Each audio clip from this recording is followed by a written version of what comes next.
The draft has arrived.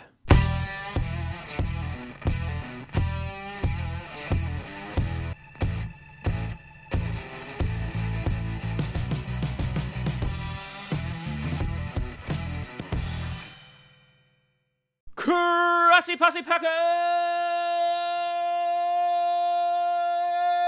Nation, welcome to another episode of Packcast, the podcast where you don't have to be Packers fan, but it sure does help. I am your host, Tom Grossi, and it's that time where we are going full thrusters towards the NFL draft. And so, what I thought, we did a little bit of this last year, but I figured what I thought is we'd come out with a few videos breaking down a few potential Packers draft prospects, starting with the first round at the number 12 spot.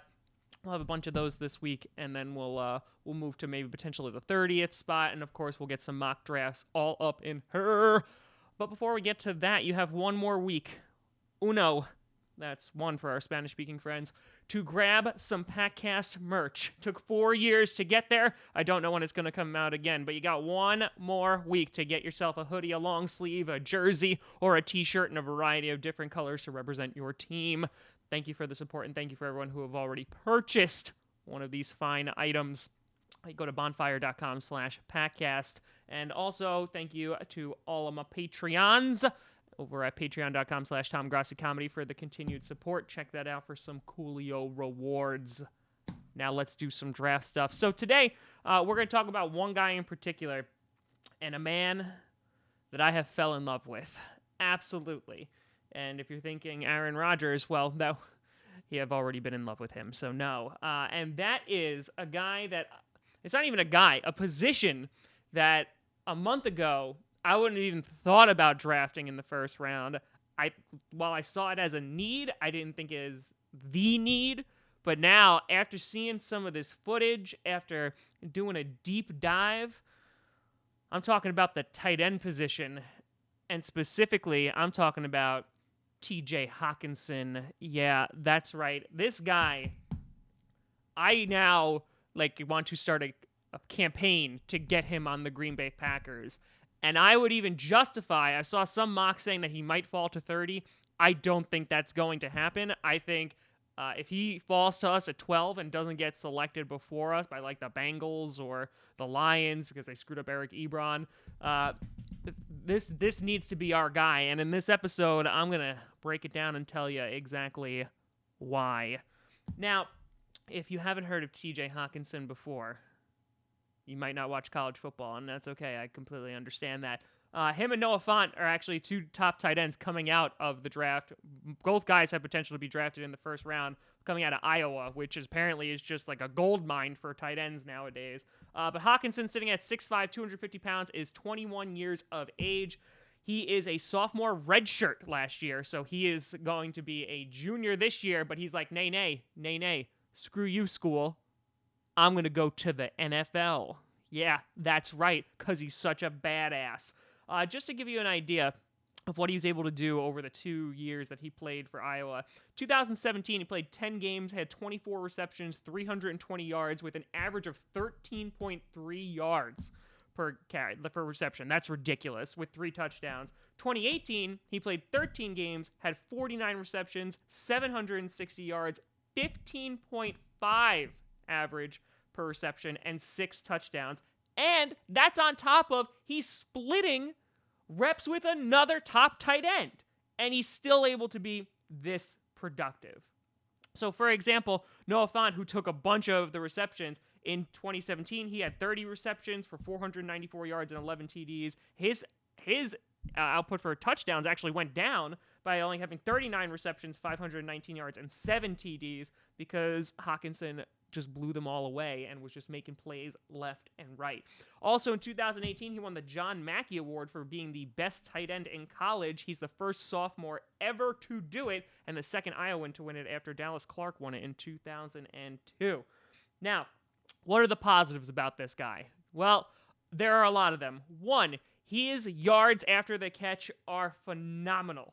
He is able to, obviously, with his 2 seasons, averaging at 13.3 yards per reception and 15.5 yards per reception.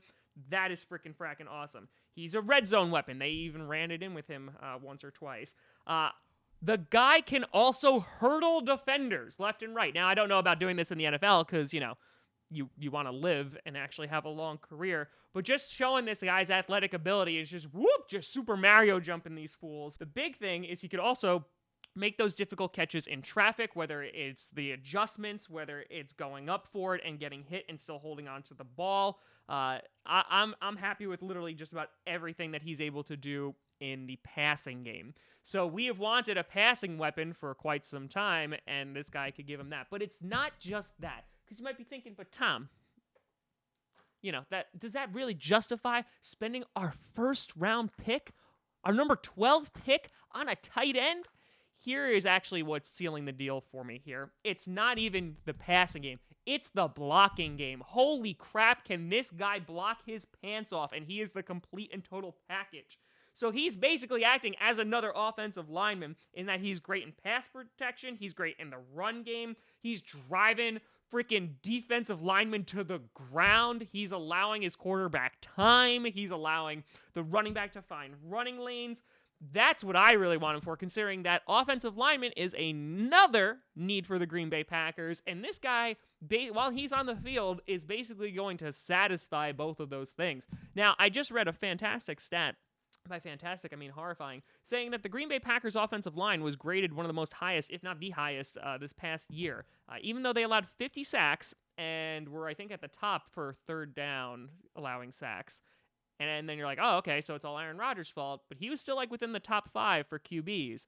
So what was the problem? Well, I mean, scheming sucked, obviously. But I think if you're able to give Aaron Rodgers even more time, even though Aaron, you do hold onto the ball a little bit too long sometimes, but he's also able to make sometimes phenomenal plays. I love this guy as a blocker, and I love this guy as a freaking pass threat. Now, this basically is combining what we already have, and you have a blocker in Mercedes Lewis, and you also have, are supposed to have, a passing threat in Jimmy Graham. So why don't we just combine those two? Now, his combine ran a 4.7 40-yard dash. He did 17 reps on the bench press, had a vertical jump of 37.5. He's been compared to guys like Zach Ertz or Travis Kelce, so obviously that's pretty freaking phenomenal. But I think just what really has kind of changed my opinion on the tight end position and drafting that at the number 12 spot is the free agency. Obviously, we went out, we addressed pass rusher, which we could always get more, and there'll be more draft prospects that satisfy that position as well. We did a little bit on safety, right? With getting Amos, we still need somebody in that safety position, but I don't see a safety that you're going to draft at number 12. So that looks to me is maybe at number 30, but more realistically, probably the second round. And then again, if this guy just the natural talent, it allows us to go out and draft the best player available. And at number 12, he is still here. I think, obviously depending on who else is on the board, but I think he's our guy. In that we have desperately needed a tight end for so long. And again, even when Jared Cook was on the team, the guy did not make a lot of plays. He was injured a lot. Obviously, he made the Cowboys play in the divisional round, but we need that weapon. This offense was disgustingly good when we had Jermichael Finley, and then he obviously got injured, just to kind of bring something back. And now that Mike McCarthy's not there, hopefully, with the new offensive schemes that are going to be going on, that's what I want to see. We'll give Rodgers more opportunities to make big plays and giving him big weapons like this. We address the defensive side of the ball, which again still needs work, but giving Rodgers another toy to play with. And this even goes and satisfies the argument for those who say that we need another wide receiver. I mean, we got a guy who could go out and get the ball and can also block. I mean, it's kind of the best of both worlds here. So everything that I've seen about TJ Hockenson, I have absolutely fallen in love with, and I think that the Packers could definitely use him on the team. Realistically, do I think that we're going to get him? I don't think he's there at 30. I would be very, very shocked if he's there at 30. And I think if he's there at 12, do the Packers pull the trigger?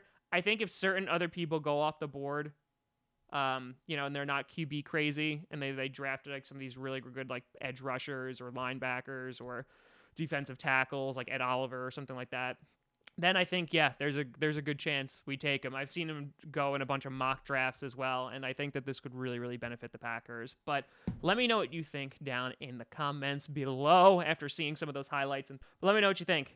You can always find me at TomGrossiComedy.com, TomGrossi Comedy, or Tom Grossi Comedy on all the social media and the Patreon and all that great, wonderful stuff. And check out Podcast on SoundCloud, iTunes, Google Play Music, and of course here on YouTube. But thank you so much for watching. I'm Tom Grossi. And as always, go Pack Go.